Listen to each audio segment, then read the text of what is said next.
Hello, hello, everybody. How are you doing on this lovely Sunday evening? It is great here where I am broadcasting. The sky is clear, sunny, warm, but not too warm. And it's time to talk about your informative speeches, which will be due this week.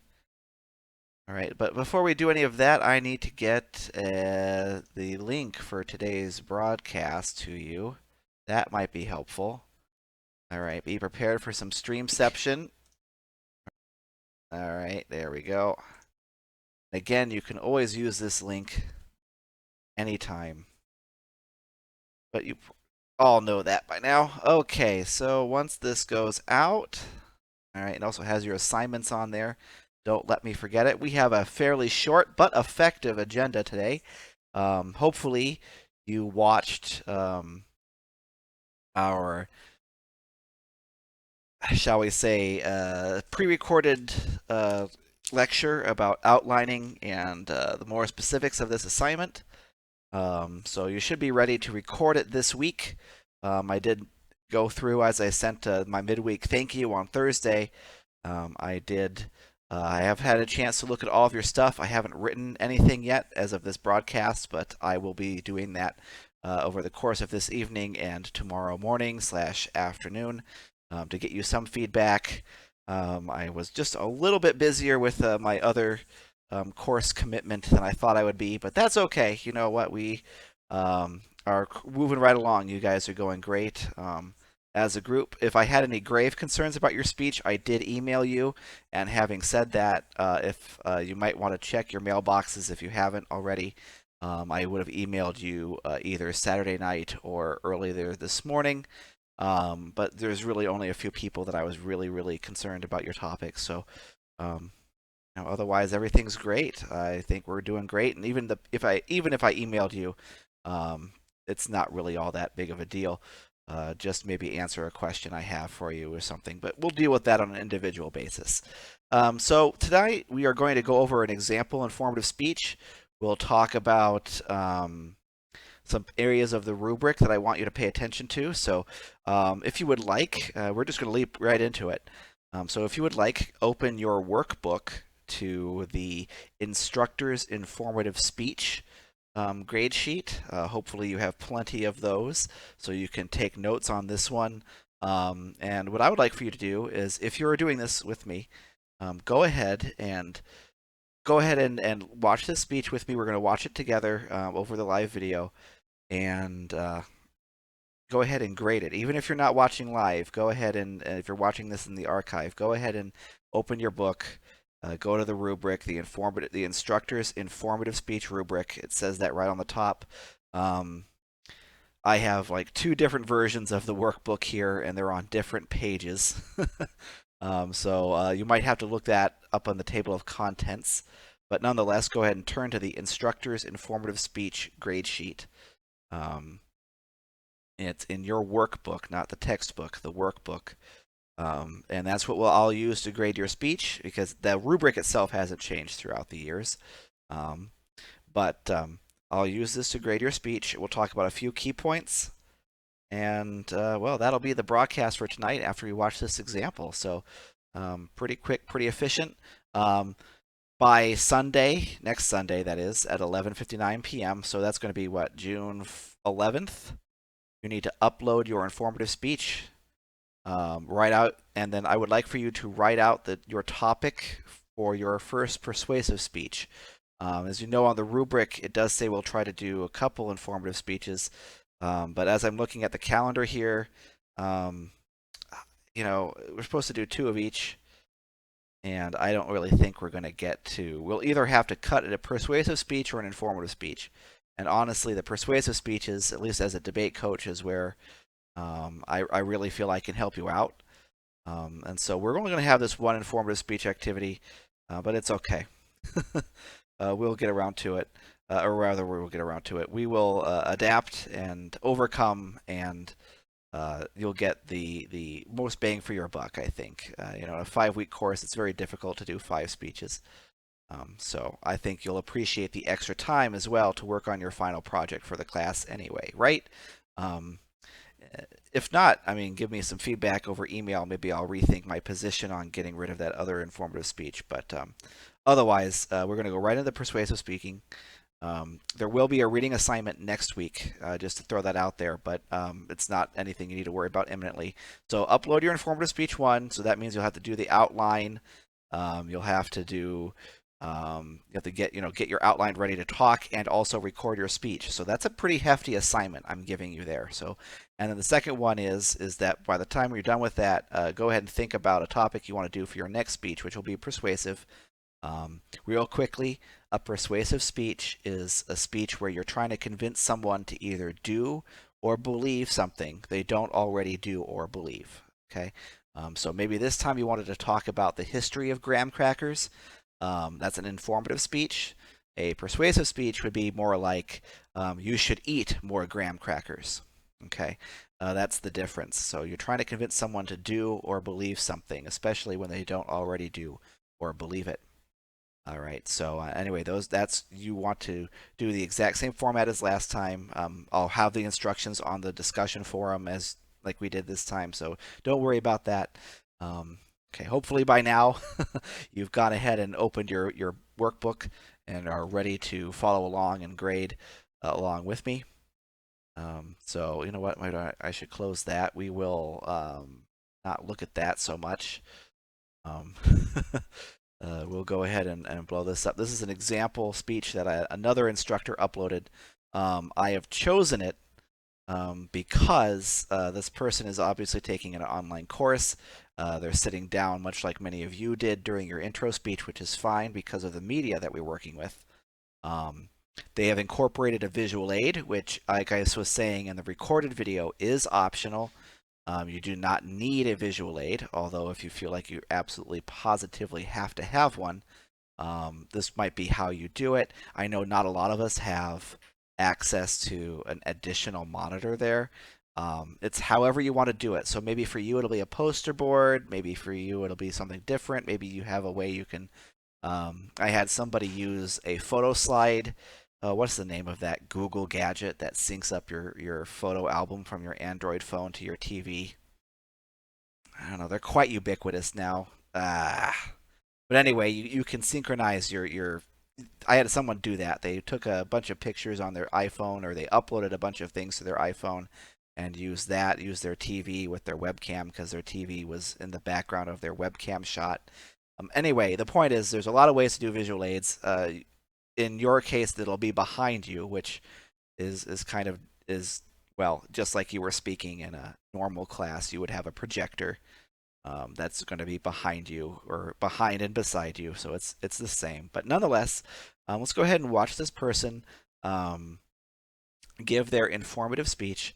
It is 4 minutes and 57 seconds long, so it's not that big much time. It's a good good barometer for how grading speeches can be. So again, I hope my little attempt at stalling here has gotten you to the point where you can open up that rubric and just kind of watch this speech. And as you're watching it, write this person some feedback in each of the little areas. I won't comment. I won't comment. By the way, when I grade your speeches, I won't comment line by line. Because there's literally I think 48 bullet points that I could comment on. I usually just leave you one comment per section. So maybe one comment for delivery, one comment for transitions, one comment for your outline/preparation, that kind of thing. So go ahead and do that yourself. So here we go. Let's go ahead and start. Kim is a vivacious 17-year-old girl who is going to Paris for the first time with her best friend Amanda. The excitement that these two feel is absolutely contagious, and they have only one plan: have fun. Upon arriving at Paris, they meet a very handsome Parisian man who introduces himself as Philippe. He offers to give the two a ride to their hotel, and they both eagerly agree. After arriving at their destination, he invites them to a party later that night and tells both of them he wants to know what room number they're in, so that way he knows where to pick them up later that night. Amanda gives him the information without a moment's hesitation, and then both of the girls rush upstairs to prepare for a night that neither of them will ever forget. Hours later, their room is broken into and both of the girls are kidnapped, thus beginning a terrifying journey for Kim, who is prized most for her purity. I'm sure many of you have seen the movie Taken, and if so, knows what happens over the course of the hour and a half. Taken is not based on a true story, but it is based on real life events. Human trafficking happens all over the world, and millions of people are kidnapped or sold into slavery every year. I am going to tell you about human trafficking and the statistics of this fast growing criminal industry. Human trafficking is very common, especially in countries with harsh economic problems. When I was a girl, we used to live in Germany, and my dad did several mission trips to the Czech Republic. On one of these trips, he happened to see that there were pink and blue curtains on several of the windows in a street. He innocently asked the driver if this was a way for the parents to let people know that they had a boy or a girl. The driver answered, "Well, yes." This was a way for customers to decide whether they wanted a boy or a girl for the night. These parents were, in a sense, pimping their children out. Many people actually defended these parents, stating that this was the best way to keep a family together. The statistics of human trafficking are absolutely overwhelming. 40 million people are kidnapped or sold into one form of slavery or another. 80% are female, 50% are children, and 85% of them all are sold as sex slaves. The U.S. has more cases of human trafficking now than any other time in history. It is estimated through humantrafficking.org that between 14,500 and 17,500 people are brought into the U.S. through human trafficking every year. There is a high demand for domestic service, construction work, sweatshops, and agriculture. It is estimated by ecpat.net that the average age of entry into street prostitution here in the United States is between 12 and 14 years of age. There have been cases of girls as young as 9. Many of these girls find themselves in this situation only after running away from home and putting their trust in someone who then manipulates them into selling their body as a way to pay back all the love and devotion this person has poured over them. Human trafficking can also involve infant kidnapping for the sole purpose of selling that child as an orphan. This is known as child laundering. It's extremely common in Asian countries, which is why Vietnam has now closed off all its adoption processes to American families. American families are their highest consumers, which then causes many of these people to kidnap infants to get the money that they would if these children weren't orphans. There are several websites that give information and help for people who are associated with human trafficking. Humantrafficking.org gives information on how to prevent human trafficking, how to rescue or escape if you find yourself in that situation, how to prosecute an offender, and how you can provide rehabilitation for a victim. In a world that is so advanced and has an air of civility, we live in one of the world's worst eras of slavery. Many of us are either none the wiser or choose to look the other way. I hope that after hearing a fraction of what goes on behind the scenes of human trafficking, many of you will choose to either take a stand and help those who help themselves, or just even inform other people of what is going on with this ugly, ugly criminal industry.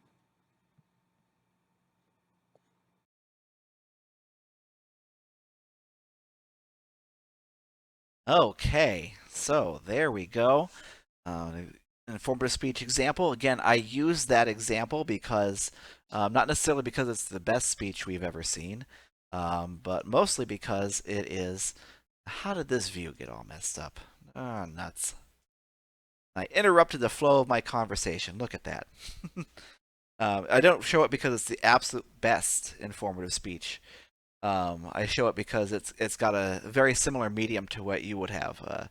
You have a webcam. It seemed like she had a webcam.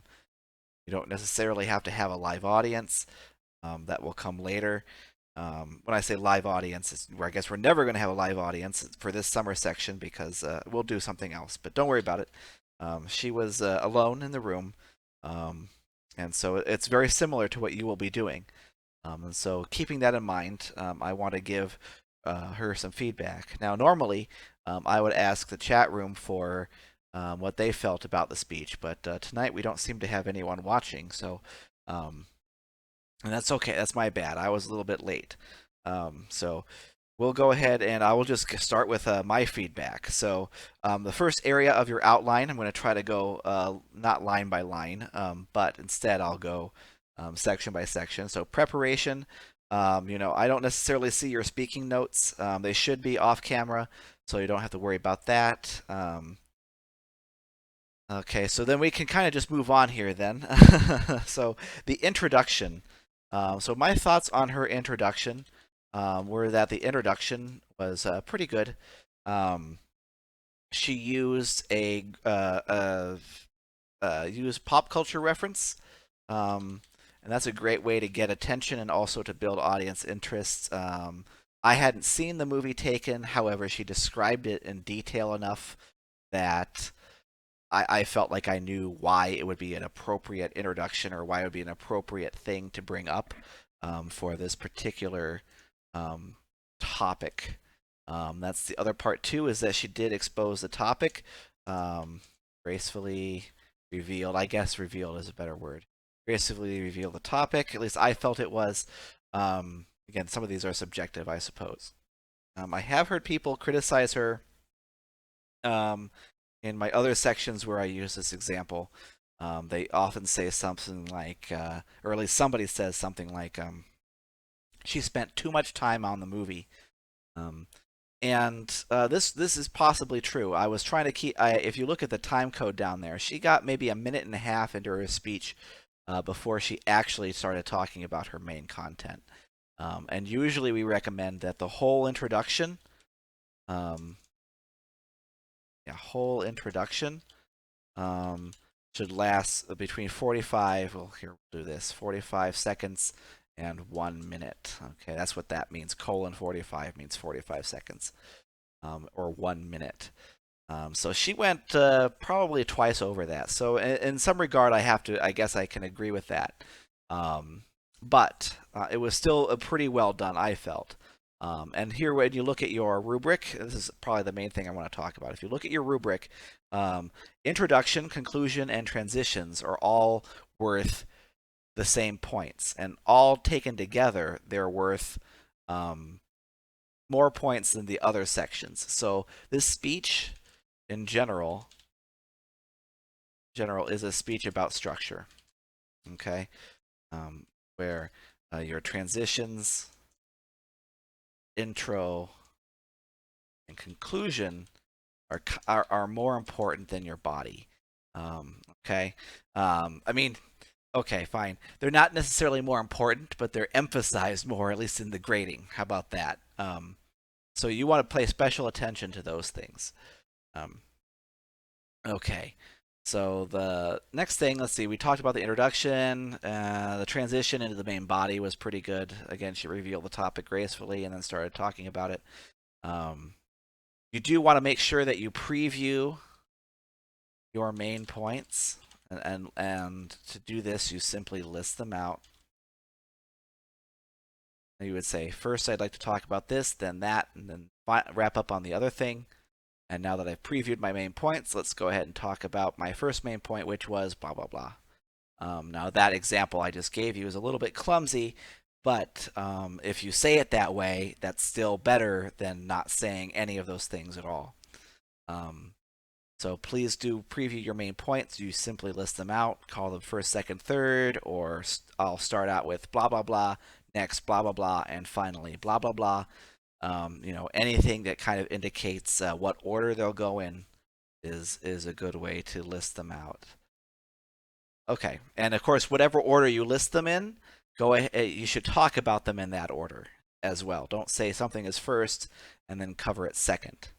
Um, Try to stay in order. That's why you write your introduction last and your body first. Body, conclusion, introduction. That's how you should optimally write your speech or your outline. Okay, so anyway, rant over about the introduction. Let's go ahead and talk about the body. Um, Now, her body was fairly good, but a lot of people notice um, that she commits an error on her visual aid or in her speaking, and we're not really sure which one. And that's part of the reason why these mistakes are so important to clear up. Um, she cited a source where believe she said it was 4 million people, but on the visual aid, it says 40 million.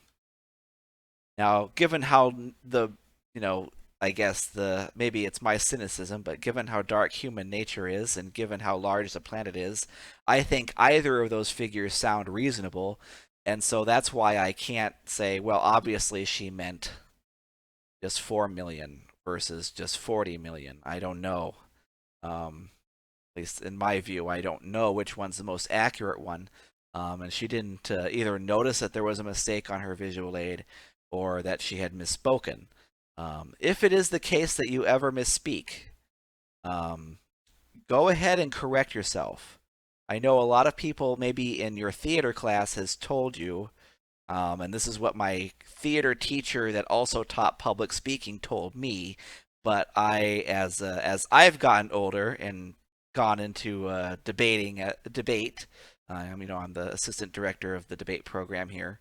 And this is all the advice that I give my students. If you misspeak and people call you on that when there's something that clearly indicates that what you said is wrong, like perhaps the visual aid was the actual thing that she double checked, and it wasn't her actual speech.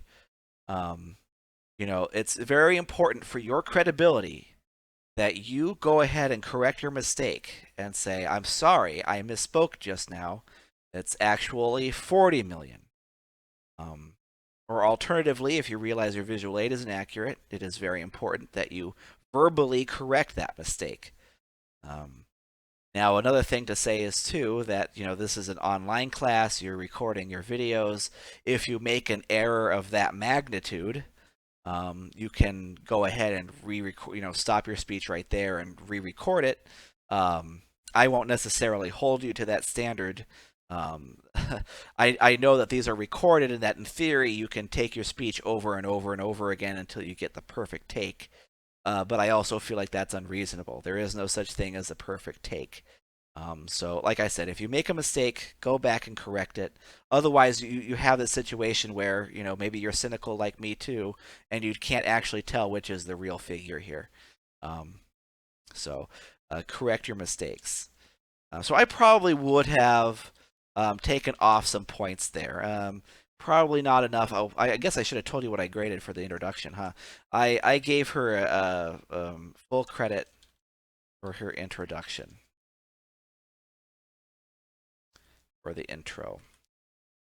And usually when I grade, you might notice when I turn in your feedback, is that I won't tell you what I graded you unless I actually took off points. So, like if I write great introduction, that's all the comments that are going to be for the introduction. And maybe I'll be like, oh, you had a mistake, -5. So, 5 so you get 15 out of 20 or whatever the actual number is. Um, so that's fairly common in my grade style, by the way. But she had a fairly decent logical body. It was what we call a topical speaking order, which was okay. Um, there's different kinds of ways you can organize your speech. Primarily, there's either topical, which is kind of like you just talk about things just in distinct topics, not a hodgepodge. You have a distinct topic where one topic begins and ends, but it doesn't have any particular order to it. And then there's chronological order, which, as you know, is let's write this down. Topical order, simply arranged into distinct topics.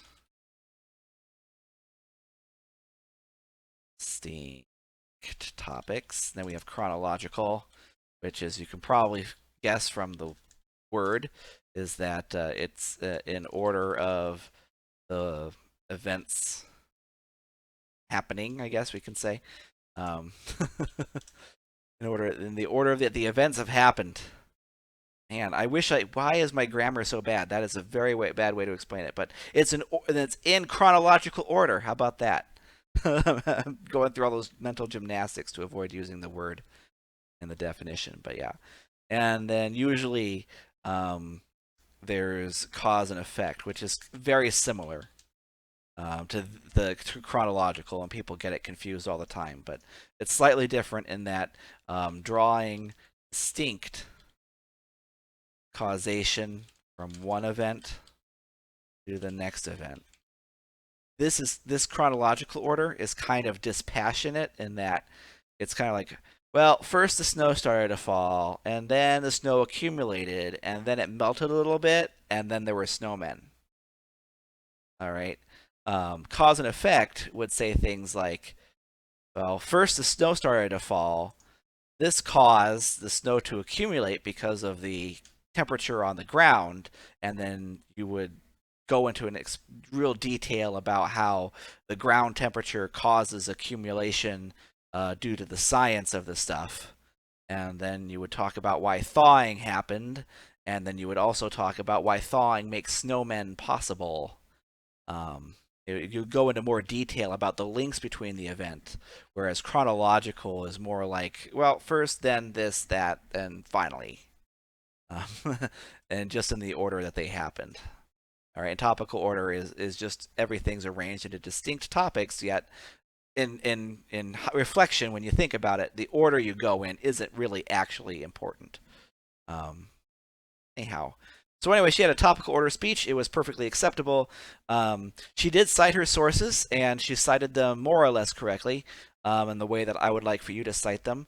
A proper spoken citation should have your. Let's go ahead and scroll this up so it's a little bit more centered in your view.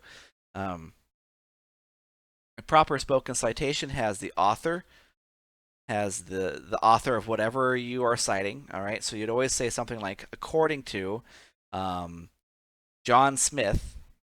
All right, and then you would have a publication name, and finally you'd have a date published or accessed if it's an electronic resource with no publication date. Do your best to find a publication date, or sometimes it's a copyright date, because that'll at least give some context to your copyright date if unavailable, if other dates unavailable. At least give it some context in terms of time. But anyway, you could say something like, according to John Smith, writing in Appleseed Journal on October 7th. Wow. 2016. And then you would actually have your quote or whatever there. And that's perfectly fine. You do not need the article title. You don't need the page number. You don't need the paragraph number, volume number, issue number, uh, what his grandmother's name is, or any of the other information that you might need for a traditional MLA or APA citation. When you're speaking, you want to keep it pretty short, just the important information. Who wrote it? Where was it published? When was it published? That's all you need to worry about, right? Um, so anyway, so she had that. So her body was fairly good. I'd take off some points. Let's just say it's 5 points for um, the mistake that she made, and then we'll move on. Other people also criticize, by the way, and we'll have not necessarily a whole video, but we'll have a discussion about visual aids. But some people talk about, why the heck did she keep transitioning to the cloud picture when she wasn't talking about anything? And it's kind of true. That is kind of distracting. What you optimally you should do when your visual aid has outlived its purpose is either turn it off or turn it to a solid opaque color. Okay, no patterns, no pictures, no cloud picture. Just put a black or white screen on the background if you have an electronic source like she did, and then have the next actual informational slide pop up. You don't want to distract people with pictures. If you're not going to be referring to your visual aid, it should be deactivated. Even if you have to leave it on, put a black screen or maybe a white screen on there, just so that you become the focus of the people watching again. Um, Otherwise, people are looking at pretty pictures of clouds, and it can be distracting. We'll talk more about that, but some people might say that's a bad thing and take off some more points. Um, I wouldn't in this speech if you did a similar mistake, simply because I know we haven't covered that in any real detail, so I'm pretty forgiving about that. But it is something to be aware of. It was a bad thing that she did. It could be, in your next presentation, it will be something that would lose you some points, and it is something that if you do it in the real world, probably cost you some. I won't say credibility, but they'll probably think you're a little odd. So don't do that. Choose a blank screen if you're no longer going to use your visual aid, or better yet, just turn it off until you need it again. Okay, so let's go ahead and talk about her transitions. Her transitions were pretty good. Um, I could kind of tell there was, I think, one main point where she forgot a transition between her second main point and her last one. So I would have taken off points for that. But in case you're wondering, a good transition contains a signpost, a signpost, a signpost, which is a word like first, next, also, something like that, followed by an internal review and an internal. We sometimes call it, your book calls it internal summary. I used to call it internal review because that's just the way the terminology changed over time. But internal review slash summary followed by an internal preview. Okay, so Dr. Danker, who is the director for the course, usually says in her big, large lecture, in the colloquial way, you tell them what you told them, and then you tell them what you're gonna tell them. And it is that repetitive. So you might say something like, next, and then again, so sometimes if you're going to use next, you're probably going to start with the actual preview instead of the review. If you use a different grammatical word that indicates you're going to, now that we've covered review, we're going to cover preview. Next, we'll cover the thing that's coming, the preview, followed by the review. So it really depends on what word you choose, but nonetheless, I'm getting kind of rambly here. So you would have some kind of signpost like next, we'll talk about the impact of human trafficking on the United States economy. Now that because we've already covered how human trafficking impacts the American family structure.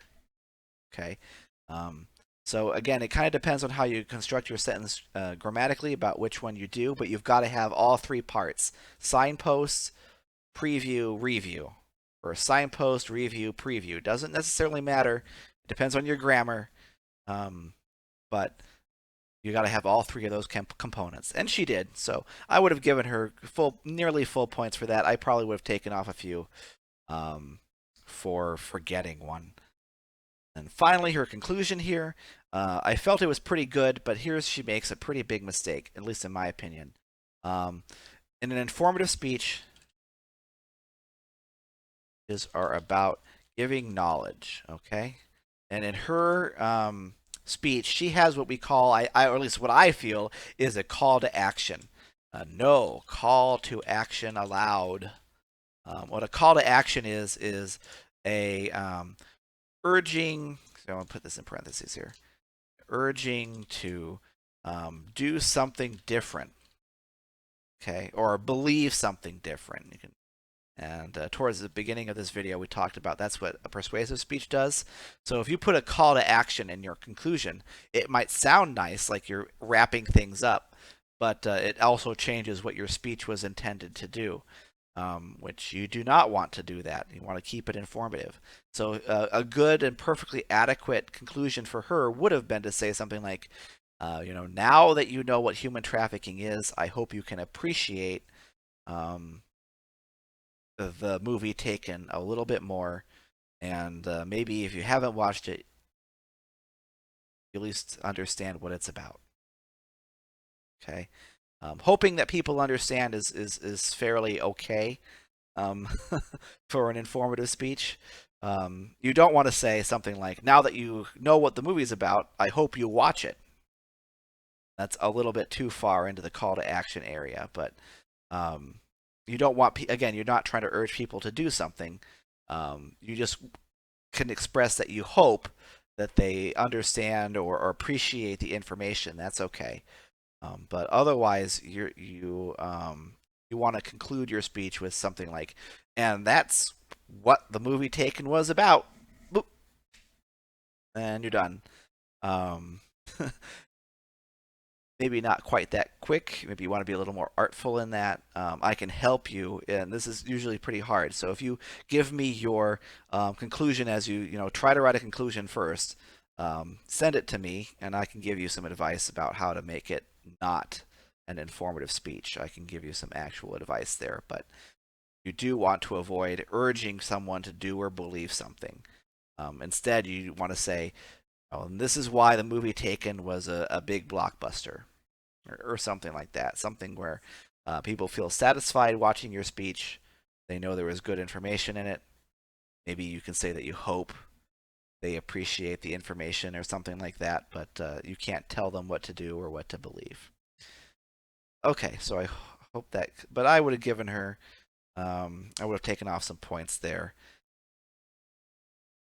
Okay, and really, those are all the things that I can think of that I wouldn't have given her full credit for. The things that in this speech that I thought were notable, at least on my notes here. So overall, I would have given her probably a solid B plus. Um, Overall, she did make some mistakes, but nothing that I would have really kicked her butt over. I know maybe you were a little harsher. One of the lessons, if we did this activity in a traditional class, or with more than one person watching, um, one of the lessons we learn is that we all grade differently.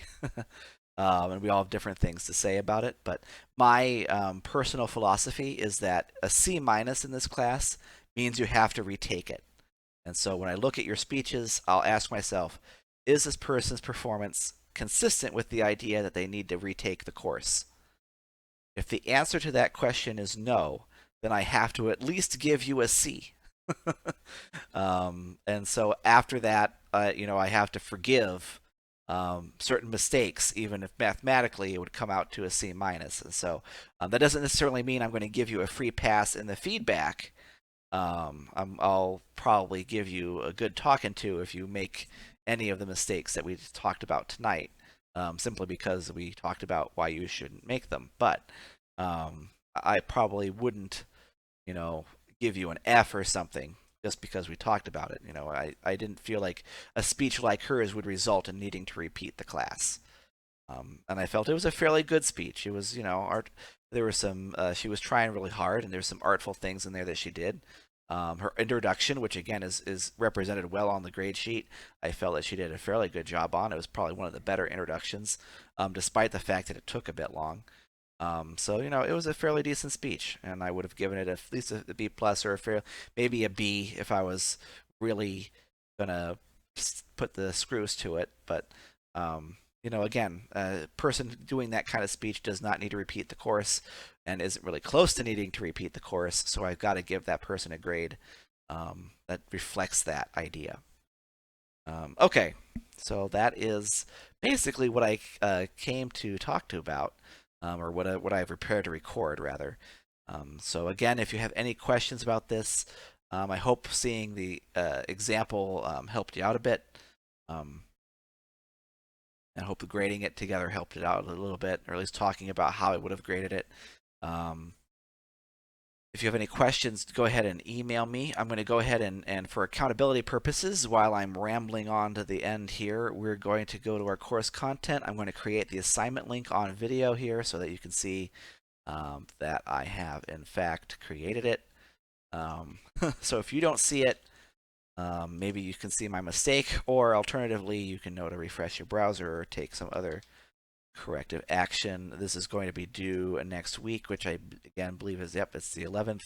We're going to have it due at the end of the day, 11:59. It is worth 100 points, just like it said in the other video last week. And then we're going to submit it. So there you go. That's where you would give me the link / file for your speech. That is up. The other thing we need to do is make sure you can access your assignment. So we're going to go ahead and create a form here. And it's going to be the persuasive speech topic forum.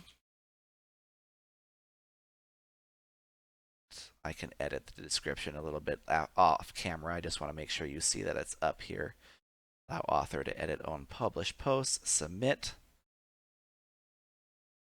And there we go. So there you can go.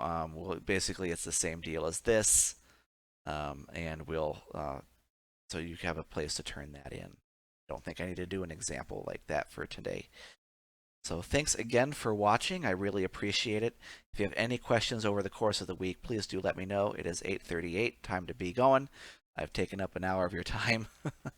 So I hope you have a great week. Again, these are your only 2 assignments, is to get your informative speech done and to write out your topic activity for persuasive speech, for your first persuasive speech. So that's it. We're cruising right along, and you guys and gals are doing great. As a group, I am not really worried about any of you as an individual either. So it's I'm having a good time. I hope you're having a good time taking this class over the summer. So have a good evening, or morning, or afternoon, whatever time it is when you're watching this.